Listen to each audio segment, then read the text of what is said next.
ऑफिसहून लवकर आल्यावर फ्रेश वाटत होतं. नेहा जेवण बनवण्यात मग्न होती. मी आल्याची तिला चाहूल लागल्यावर तिने लगेचच पाण्याचा ग्लास माझ्या हातात देत स्मितहास्य केलं. वॉशरूममधून फ्रेश झाल्यावर थोडा पेपर चाळीत असतानाच एक यूट्यूबचं एका चॅनलचं मला नोटिफिकेशन आलं. मी लागलीच तो व्हिडिओ पाहत असताना खाली कर्णपिशाचिनी साधना असं हेडिंग येत होतं. मी तो व्हिडिओ पूर्ण पाहिल्यावर स्वतःशीच हसत ते चॅनल बंद करत पुन्हा पेपर चाळीत बसलो. नेहा मला जेवणाला बोलवत होती. जेवणाचा बेत आज झक्कास झाला होता. नेहाने वांग्याचं भरीत आणि भाकरी तयार केली होती. मनसोक्त ताव मारत मी माझी टमी शांत केली. थोडा वेळ टीव्ही पाहिल्यावर निद्रेच्या स्वाधीन झालो. रात्री मला 1 वाजेच्या सुमारास तहान लागली. फ्रीजमधून पाण्याची बाटली गिळत तृष्णा शांत केली. लगेचच बेडरूममध्ये जाऊन झोपण्याचा प्रयत्न करू लागलो, पण मला काही झोप येत नव्हती. यूट्यूब चालत असतानाच मला त्या कर्णपिशाचिनीच्या व्हिडिओची आठवण झाली. मी लागलीच हेडफोन कानाला लावत तो व्हिडिओ मनपूर्वक पाहत होतो. त्या व्हिडिओमध्ये कर्णपिशाचिनी साधना ही कशी करायची आणि ती साधना केल्याने काय लाभ होतील याचे पूर्ण विस्तृत वर्णन केले होते. थोडा गंभीर विचार करत मी त्या साधनेविषयी विचार करायला लागलो. त्या व्हिडिओमध्ये त्या गुरुजीचा मोबाईल नंबर सुद्धा दिला होता. काही साधनाविधी करताना काही प्रॉब्लेम आला तर कॉल करा असे सूचक सूचना दिली होती. मी सकाळी उठून त्या गोष्टीची शहानिशा करायचे ठरवले आणि झोपी गेलो.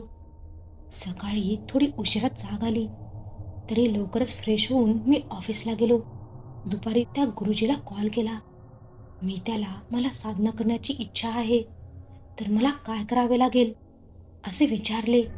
मग त्या गुरुजीने त्या व्हॉट्सॲप नंबरवर एक PDF कॉपी सेंड केली आणि ती वाचून परत कॉल करायला सांगितले. जवळजवळ 1 तास ती कॉपी मी काळजीपूर्वक वाचत बसलो. वाचल्यावर माझे डोके सुन्न झाले. त्या कॉपीमध्ये कर्णपिशाचिनी साधना करताना ब्रह्मचर्य व्रताचे पालन करावे, परान्न ग्रहण करू नये, साधना काळात मांसाहार करू नये, कुठलेही व्यसन करू नये, साधना काळात साधनेविषयी कुणाशीही बोलू नये, अस्वच्छ कपडे परिधान करू नये, साधना काळात कर्णपिशाचिनीच्या फोटोसोबत त्राटक करावे, मंत्रजाप करताना हालचाल करू नये, साधना काळात कर्णपिशाचिनीचा आभास झाला तर घाबरू नये, साधना काळात जास्त करून मौन व्रत धारण करावे असल्या नानाविध प्रकारच्या सूचना केल्या होत्या. कर्णपिशाचिनी साधना केल्याने तुम्हाला भूत, भविष्य आणि वर्तमान घटनेविषयी कर्णपिशाचिनी देवी तुमच्या कानात सर्व गोष्टींची इत्थंभूत माहिती देते. ती PDF वाचून झाल्यावर मी आपल्या ऑफिसच्या कामात गुंतलो. तरी कामात म्हणावं तसं फारसं मन लागत नव्हतं. सारखा त्या कर्णपिशाचिनी साधनेविषयी मनात कल्लोळ माजला होता. मग सहज बाहेर जाऊन सिगारेटचे झुरके घेत मनाची बेचैनी संपवत ऑफिसमध्ये गेलो. ऑफिसच्या कामामुळे मला आज घरी जायला उशीरच होणार होता. 7:30 वाजता घरी पोहोचलो. नेहा माझी दारातच वाट पाहत उभी होती. मग जेवण झाल्यावर पेपर चाळीत असतानाच त्या कर्णपिशाचिनी साधनेविषयी नेहाजवळ बोलून बघावे असे मला वाटले होते. तिची आवरावर झाल्यावर टीव्हीचा रिमोट हातात घेत ती चॅनल बदलत टीव्ही पाहण्याचा आनंद घेत होती. नेहा, मला तुझ्याशी काहीतरी बोलायचंय असे सांगत मी विषयाला हात घातला. ती म्हणाली, बोला ना. तरी तिचे टीव्ही पुराण चालू असल्यामुळे माझा मूड ऑफ झाला आणि मी झोपण्यासाठी तडक बेडरूममध्ये गेलो. असेच 3-4 दिवस थोडे अस्वस्थतेत गेले. एके रविवारी मी नेहाजवळ हा विषय घेतला.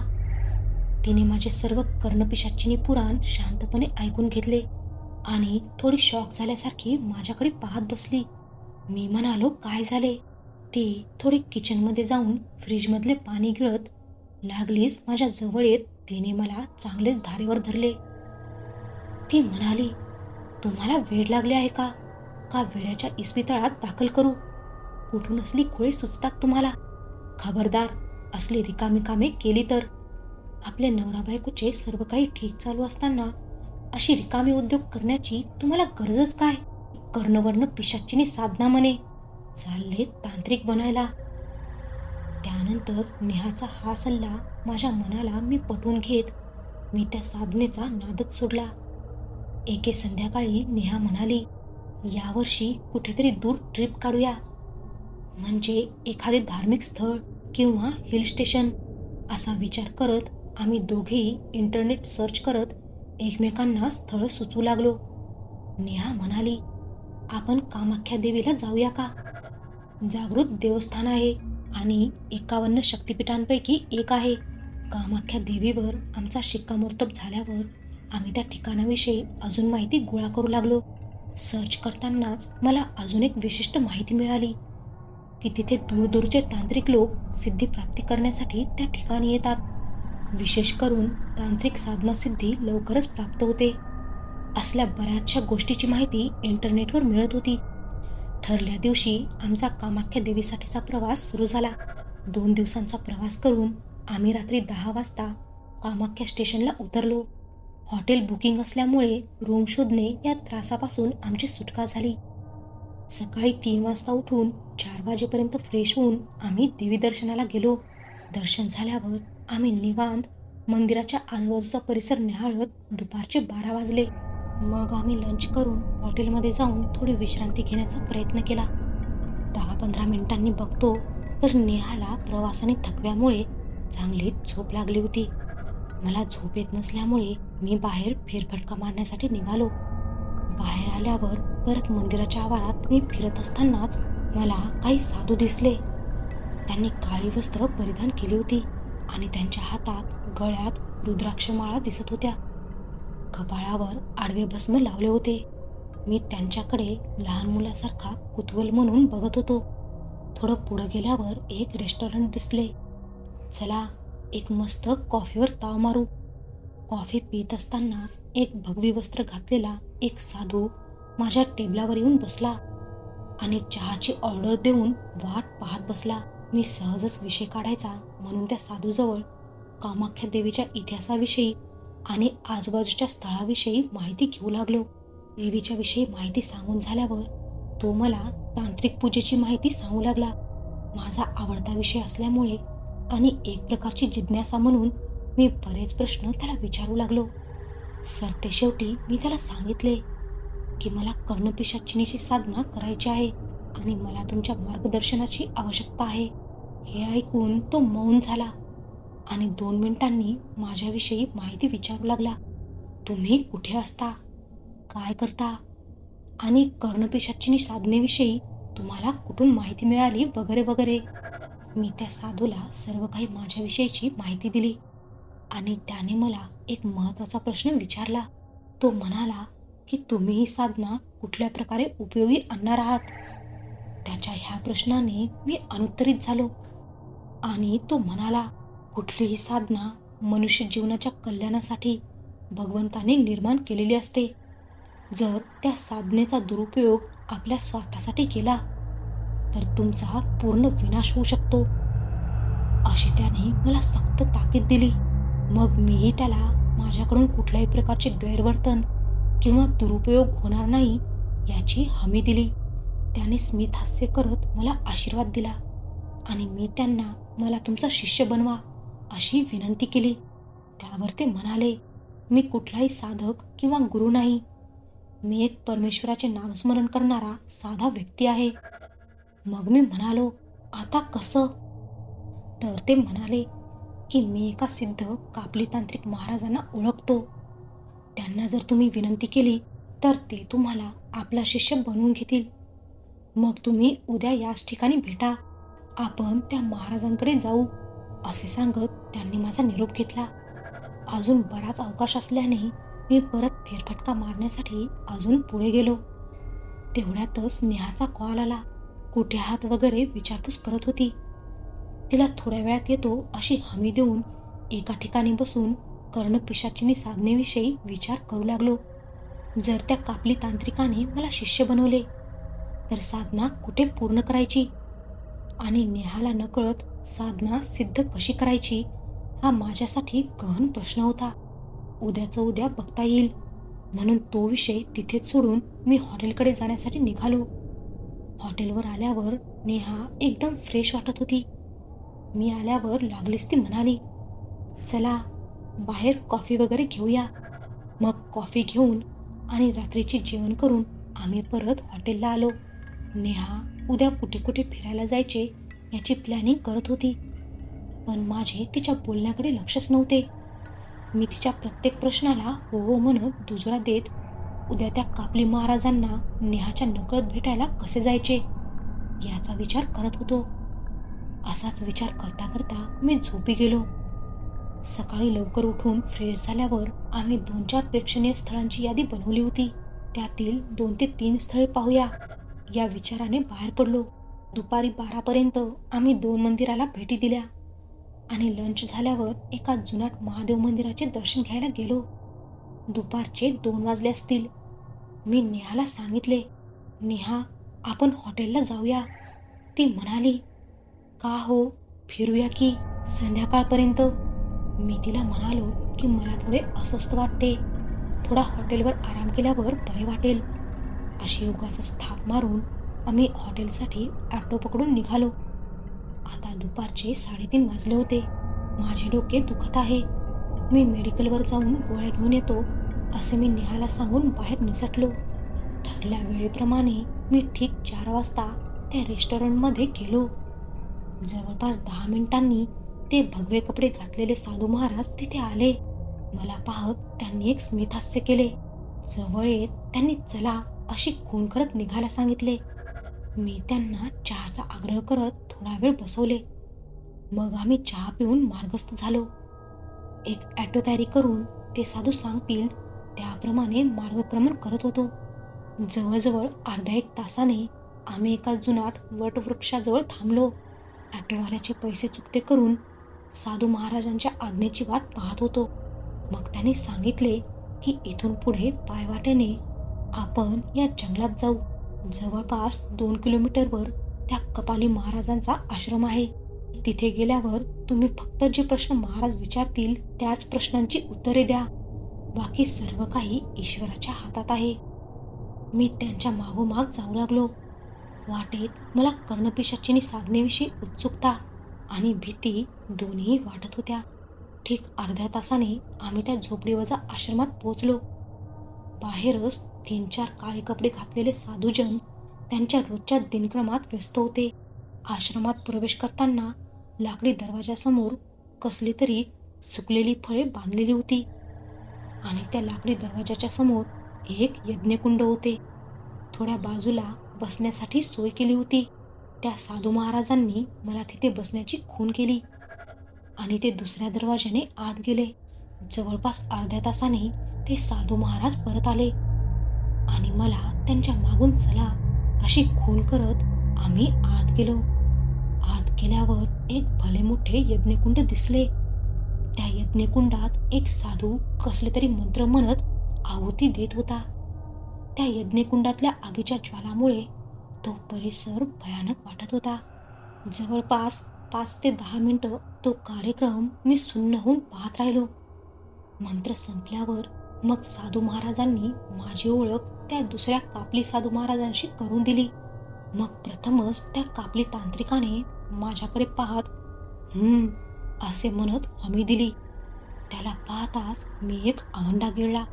माझ्या घशाला कोरड पडली. त्या तांत्रिकाचे डोळे एकदम लालबुंद होते आणि डोक्यापासून कमरेपर्यंत जाडजूड जटांमुळे त्याचा चेहरा भयानक वाटत होता आणि सर्व अंगावर भस्म लावलेले होते.